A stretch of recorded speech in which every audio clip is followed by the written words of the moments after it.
Shower cap, ma'am. Okay lang. Hindi, joke. Parang uniform nyo ba? Teacher po ba kayo?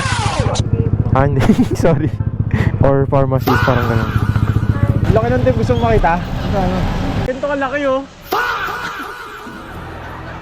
Ang laki nga, pre. Bawal na mag-vlog ang mga MC Taxi for safety.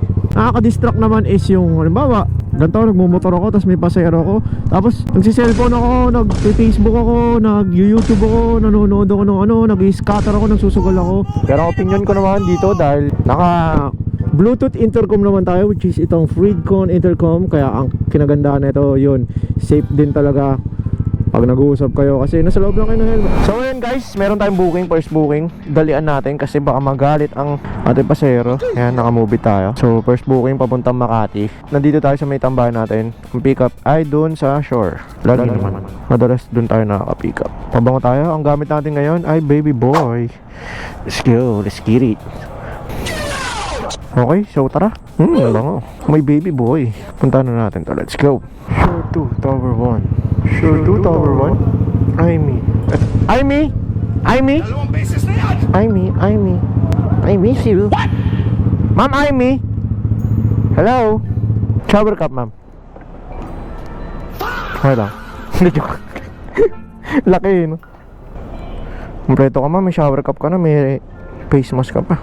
Hello, hello. Dinig mo, ma'am? Yes po. Ay, Dito po. Yan. Okay, let's go. Kamusta naman araw mo, ma'am? okay lang po. Parang uniform nyo ba? Teacher po ba kayo? Ah, hindi. Sorry. Or pharmacist, parang gano'n. Diretso pa, ma'am? Yes. Sabihin mo, ma'am, pag itigil na natin to. Dito na lang, ma'am. Ma'am, may bibigay ako sa'yo, ma'am. Bibigay ako sa'yo. Namimigay sa'yo ang pabango. Tsaka nagbablog kasi ako. Sayang, naka-grab pay ka eh. Nanilibre ako ng pamasahe.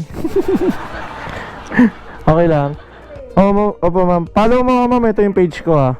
Wait lang. Wala kasi akong dalang stickers eh. Huwag kayo iiyak. Ayan po yung page ko. The Wiwi Vlogs. Kaway ka naman sa camera ko, ma'am. Yan, follow nyo na lang, ma'am. Okay na ba? The Wiwi Vlogs. Abangan mo na lang sa vlog natin, ma'am, ha. Nga pala guys, binigyan natin si ma'am ng baby girl na scent. Maano yan, matamis yan, ma'am. Pingin na lang ako ng feedback mo, ha. Ito po. Nga po, yan. Pati nga. Ayan. Sayang, hindi nakapollow si ma'am eh. Namimigay ako ng 10,000 pagka nakapollow. Hindi totoo yan. Hindi, joke lang. Okay na? Sige ma'am, salamat ha. Thank you po, next time ulit.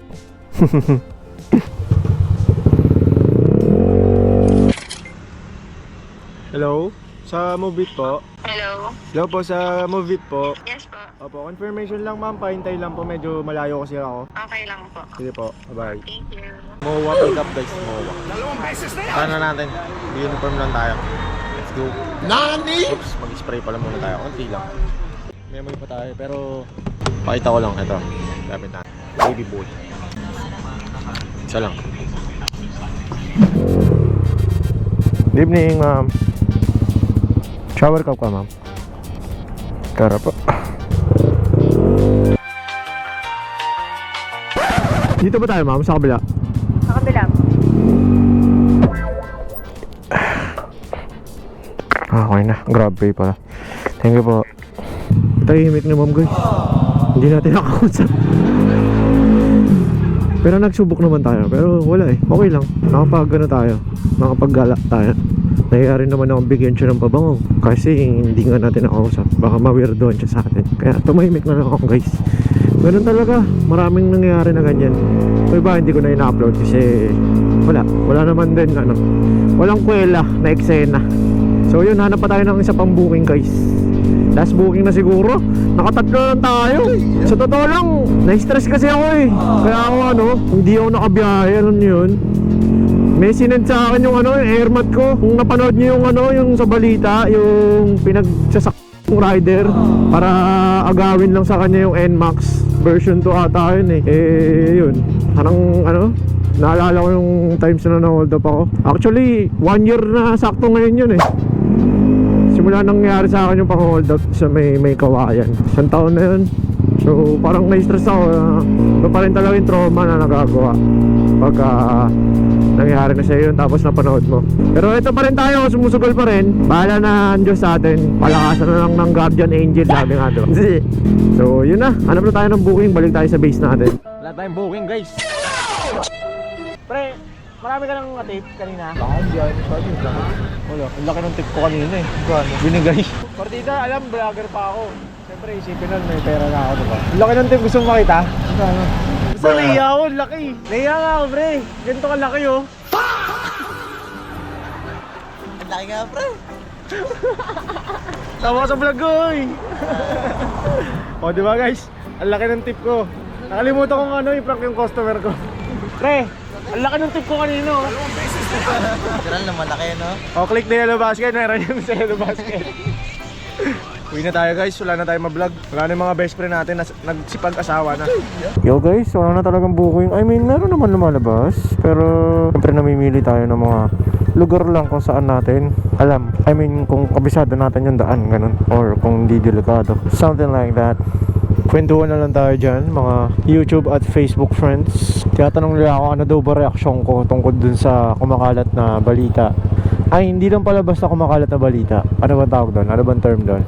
Trending yung news na yun na bawal na mag-vlog ang mga MC taxi or yung mga nagmumotor habang bumabiyahe for safety.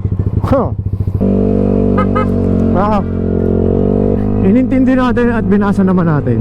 Wala naman talagang sinasabi na bawal mag-vlog ang mga kagaya natin na MC taxi.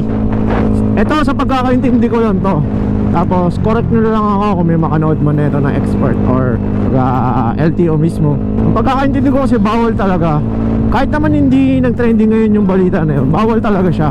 Pag nilabag mo tong, ito, nasa screen. Yan, nasa screen ha. No? Kung nilabag mo yung batas na yan, siguro yan yung mga, sa pagkakaintindi ko, ang nakaka-distract naman is yung, halimbawa, ayan, ganito, nagmumotor ako, tapos may pasahero ako, tapos nagsiselfone ako, nag-Facebook ako, nag-YouTube ako, nanonood ako ng ano, nag-scatter ako, nagsusugal ako, or nagtatalpak ako sa sabong. No, yun yung mga tingin ko na nakaka-distract habang nagmumotor, tapos naka-vlog pa.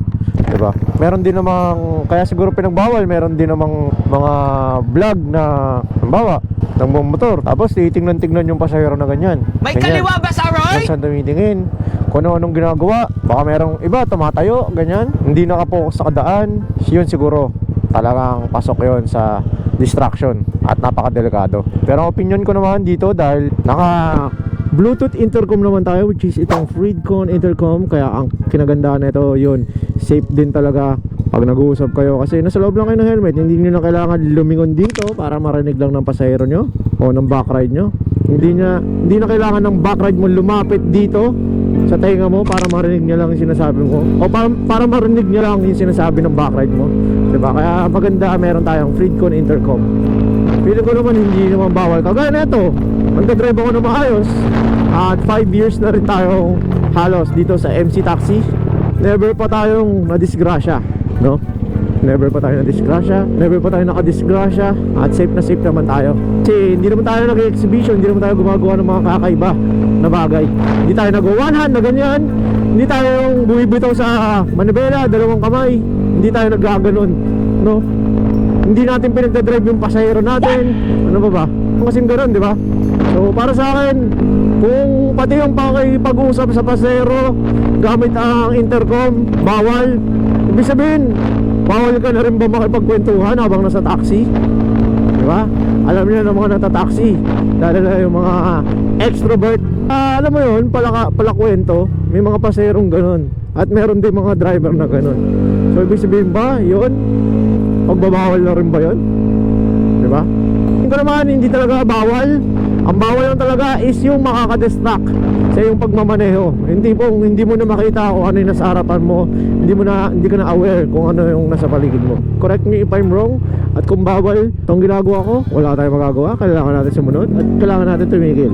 Hanap tayo ng ibang gagawin. So yun, maraming salamat guys. Pasensya na kayo, hindi maayos yung content natin ngayong araw dahil medyo matumal. Bawi tayo bukas. Bukas na bukas ulit, mabiyahe tayo ng gabi. Okay guys, maraming salamat guys.